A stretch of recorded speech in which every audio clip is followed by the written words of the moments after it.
नमस्कार, मैं हूं आपके साथ प्रिया पांडे और आप देख रहे हैं राष्ट्रीय समाचार। आइए एक नजर डालते हैं आज की हेडलाइंस पर।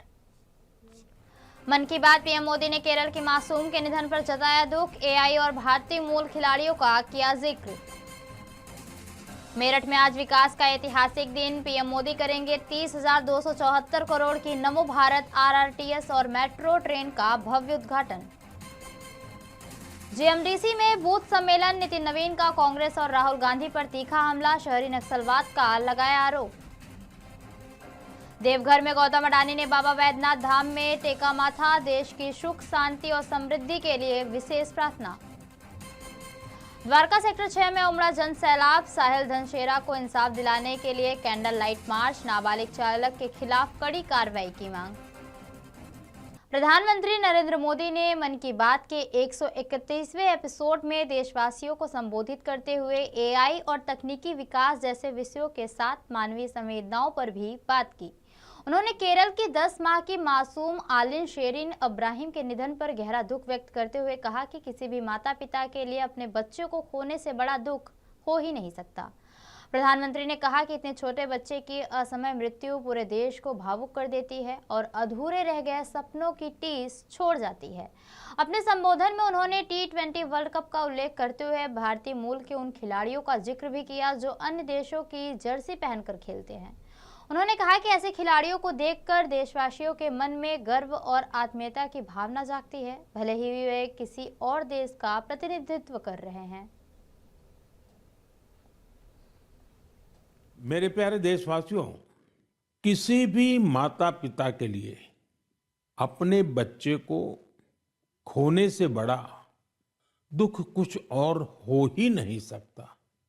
छोटे से बच्चे को खोने का दुख तो और भी गहरा होता है। कुछ ही दिन पहले हमने केरला की एक नन्ही मासूम आलिन शेरिन अब्राहम को खो दिया है। महज 10 महीनों में वो इस दुनिया से चली गई।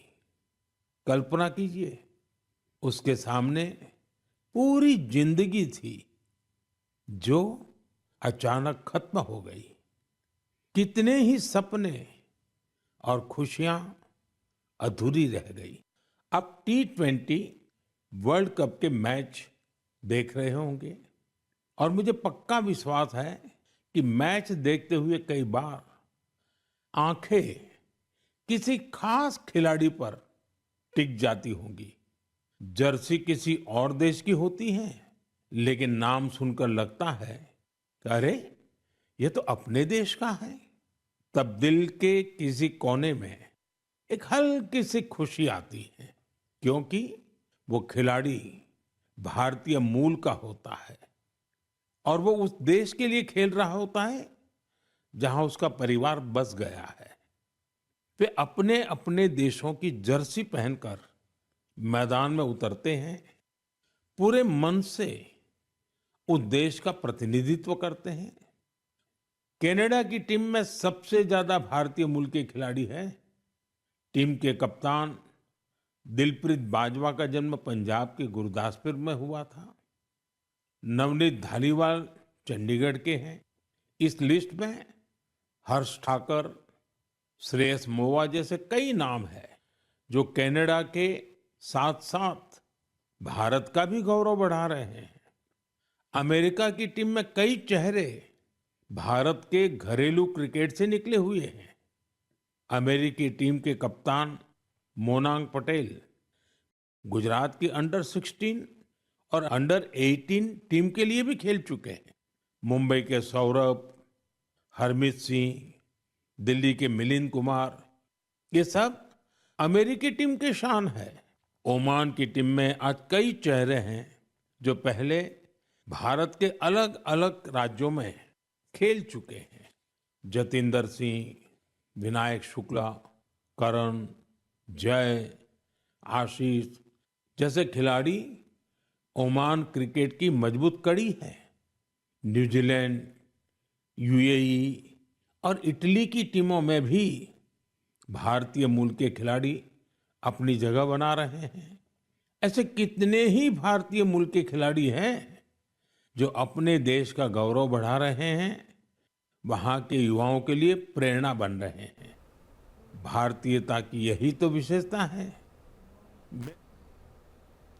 प्रधानमंत्री नरेंद्र मोदी आज मेरठ में 30,274 करोड़ रुपए की लागत से तैयार 82.15 किलोमीटर लंबे दिल्ली मेरठ नमो भारत आरआरटीएस कॉरिडोर के पूर्व खंड और मेरठ मेट्रो का उद्घाटन करेंगे। इस परियोजना से सराय काले खां से मोदीपुरम तक की दूरी लगभग 55 मिनट में तय होगी और किराया 213 रुपए रखा गया है।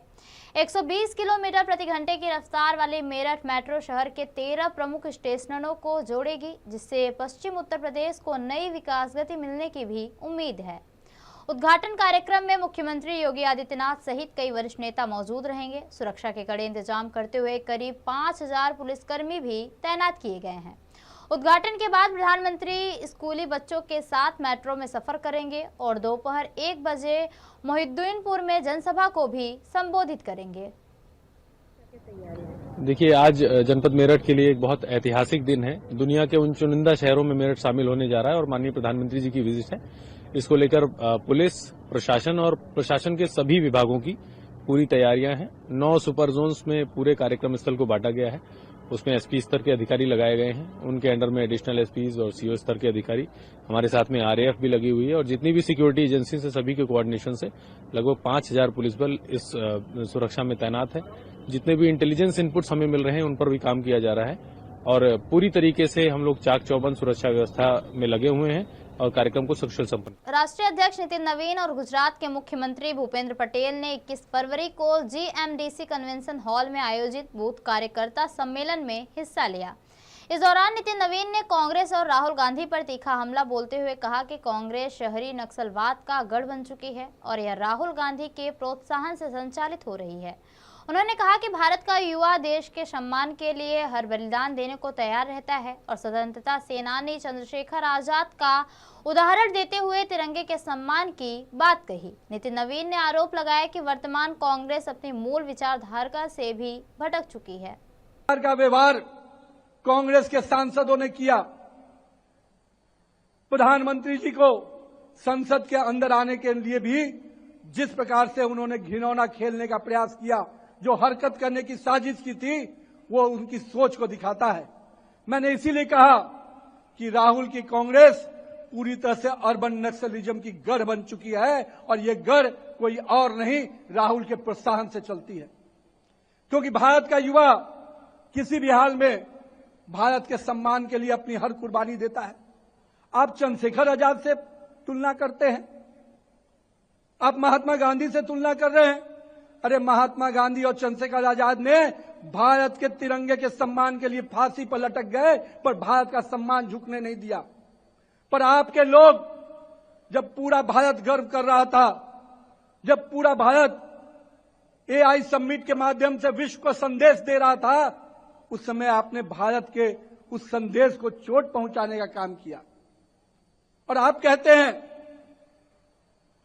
मैं इसीलिए कहता हूं, ये कांग्रेस आजादी वाली कांग्रेस नहीं है मित्रों, ये पूरी तरह से इटालियन कांग्रेस हो गई है, जिसमें भारत का कोई तत्व अब नहीं बचा है।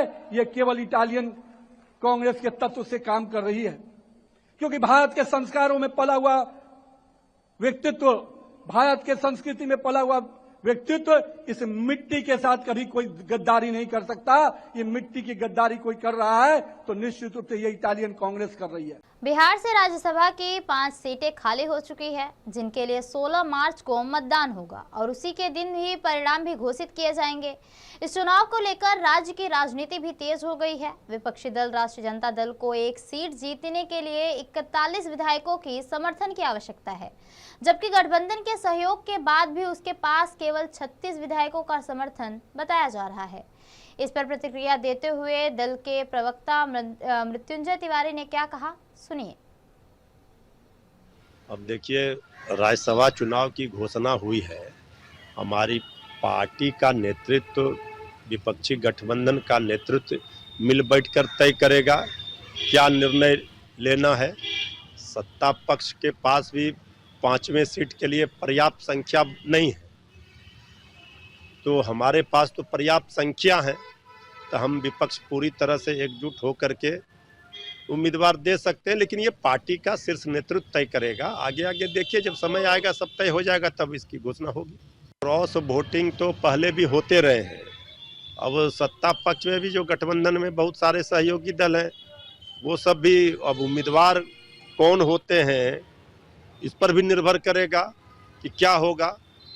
सबको स्वीकार्य हो, सबको पसंद हो, बिहार के हित में हो, तो ऐसे योग्य सुयोग्य उम्मीदवार किसके पास है, कौन देंगे, तब तय होगा क्या होगा।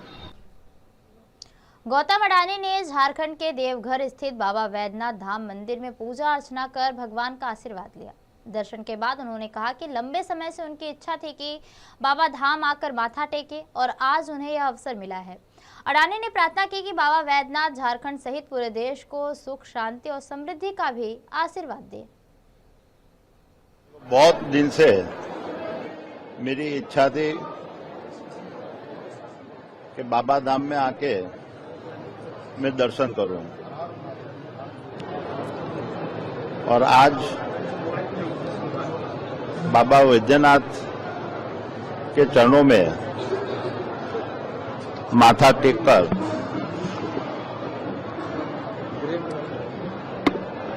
एक मन की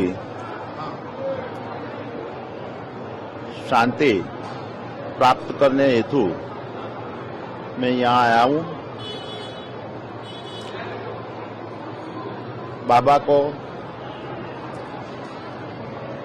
मेरी वही प्रार्थना रहेगी कि सिर्फ झारखंड के साथ साथ पूरे भारत को एक सुख, शांति और समृद्धि के लिए आशीर्वाद दें। द्वारका सेक्टर में 6 में 23 वर्षीय साहिल धनसेरा को न्याय दिलाने की मांग को लेकर कैंडललाइट प्रोटेस्ट मार्च निकाला गया। साहिल की मौत का एक सड़क हादसे में हुई थी, जब कथित तौर पर एक नाबालिग द्वारा चलाई जा रही एक्सयूवी कार ने उनकी मोटरसाइकिल को टक्कर मार दी थी। मार्च में बड़ी संख्या में स्थानीय लोग भी शामिल हुए थे, जबकि साहिल की मां इना मकान भी इंसाफ की मांग को लेकर प्रदर्शन में मौजूद रही। प्रदर्शनकारियों ने मामले में सख्त कानूनी कार्रवाई और जिम्मेदारों के खिलाफ कठोर कदम उठाने की मांग की है।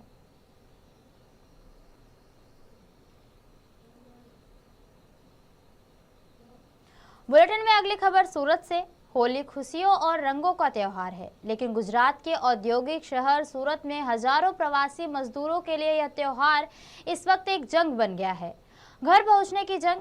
हीरा और टेक्सटाइल नगरी सूरत से अपने गांव जाने के लिए लोगों को 12 से 14 घंटे पहले रेलवे स्टेशन पहुंचकर लाइन लगानी पड़ रही है। हालात ऐसे हैं कि सीट मिलना किसी बड़ी जीत से कम नहीं है। देखिए हमारी ये खास रिपोर्ट अमित सिंह राजपूत की।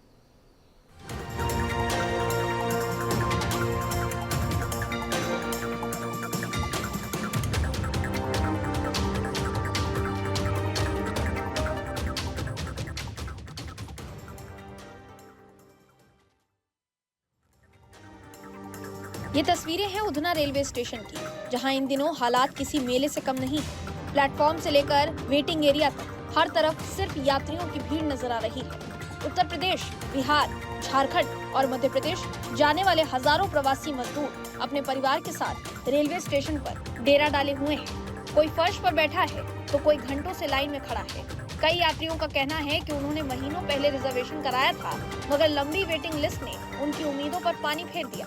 मजबूरी में अधिकतर लोग जनरल कोच का सहारा लेने को मजबूर हैं। सीट पाने के लिए यात्री 12 से 14 घंटे पहले स्टेशन पहुंच रहे हैं, ताकि ट्रेन आते ही किसी तरह जगह मिल सके। यात्रियों ने बताया कि हम लोग शाम से बैठे हैं, ट्रेन रात में अगर अभी लाइन में नहीं लगेंगे तो सीट नहीं मिलेगी। हर साल यही समस्या होती है। रिजर्वेशन कराया था, लेकिन वेटिंग बहुत लंबी है। मजबूरी में जनरल में जाना पड़ेगा। परिवार साथ है, बहुत दिक्कत हो रही है।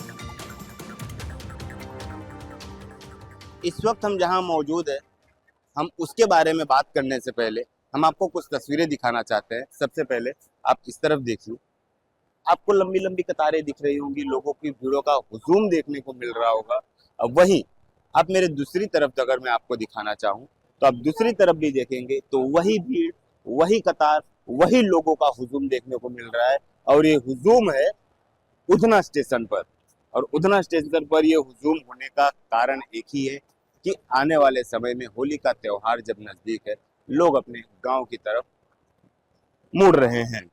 ये हुजूम अक्सर हम देखते हैं, या तो कभी कोई चुनाव हुआ या कभी दिवाली हुई, छठ पूजा हुई, तो उस वक्त ये हुजूम काफी भारी मात्रा में जाने को देखने को मिलता है। लेकिन इस वक्त होली के त्योहार पर ये हुजूम देखने को मिल रहा है, तो इसका क्या कुछ कारण है? क्योंकि इतनी भारी मात्रा में जब लोग यहाँ से निकल रहे हैं, क्योंकि सालों भर जब लोग यहाँ कमाई करते हैं उसके बाद वह अपने गांव जाते हैं, अपने परिवार को छोड़कर वो परदेश में नौकरी करने आते हैं, और परदेश में नौकरी करने के बाद कुछ घर खर्ची कमाने के बाद उनको इन परिस्थितियों में अपने गांव जाने को देखने को, आप पूरी तस्वीरें जिस तरह से आप देख रहे हैं कि लोग किस तरह से, ये वही लोग हैं जो अपना गांव छोड़कर परदेश में नौकरी करने आए हैं, और परदेश में नौकरी करने के बाद ये लोग जिस तरह से आप देख रहे हैं कि किस तरह से ये दयनीय हालत में अपने गांव जा रहे हैं। तो यहाँ पे जो लोग मौजूद हैं उनसे बात करने की कोशिश करेंगे। क्या नाम है आपका?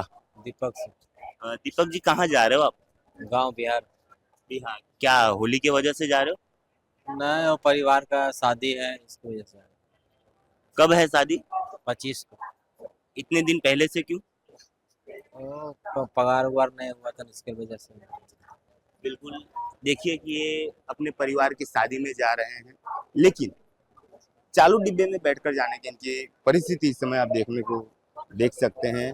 टिकट की उपलब्धियां नहीं है, और साथ ही साथ और जो लोग यहाँ पर हैं आप देख सकते हैं कि किस तरह से वो ये यात्रा कर रहे हैं, और साथ ही साथ यहाँ जो लोग मौजूद हैं किन परिस्थितियों में यात्रा करने को मजबूर हैं।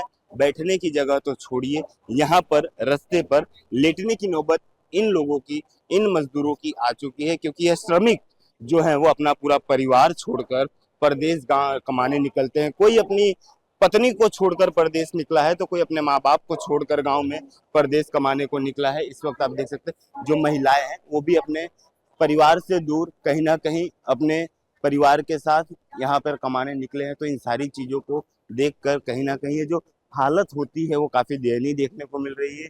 अभी छोटे छोटे बच्चे लेकर लोग यात्रा करने पर मजबूर हुए हैं, और यह यात्रा बिना रिजर्वेशन टिकट के करने को देखने को मिला। तो यहाँ जो लोग मौजूद हैं उनसे बात करने की कोशिश करते।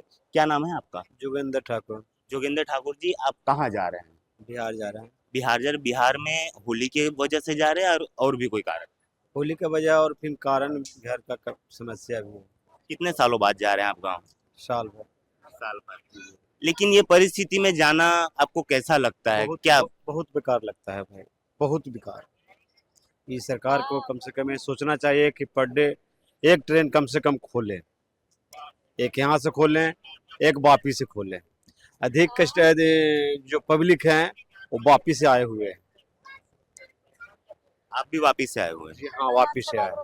वापी से कितने किलोमीटर की दूरी तय कर आप अपने गांव जाने के लिए ट्रेन पकड़ने आए? कम से कम 1600 किलोमीटर वापी से। हाँ, वो आप 1600 किलोमीटर यात्रा करने के लिए काफी दूर से ट्रेन पकड़ने के लिए आए हैं। ठीक, आप अपने परिवार के साथ जा रहे हैं। एक परिवार वहां छोड़कर कमाने के लिए निकले हैं, और अब कमाई लेकर आप त्योहार मनाने परिवार के साथ जा रहे हैं। हाँ, परिवार के साथ जा रहे हैं।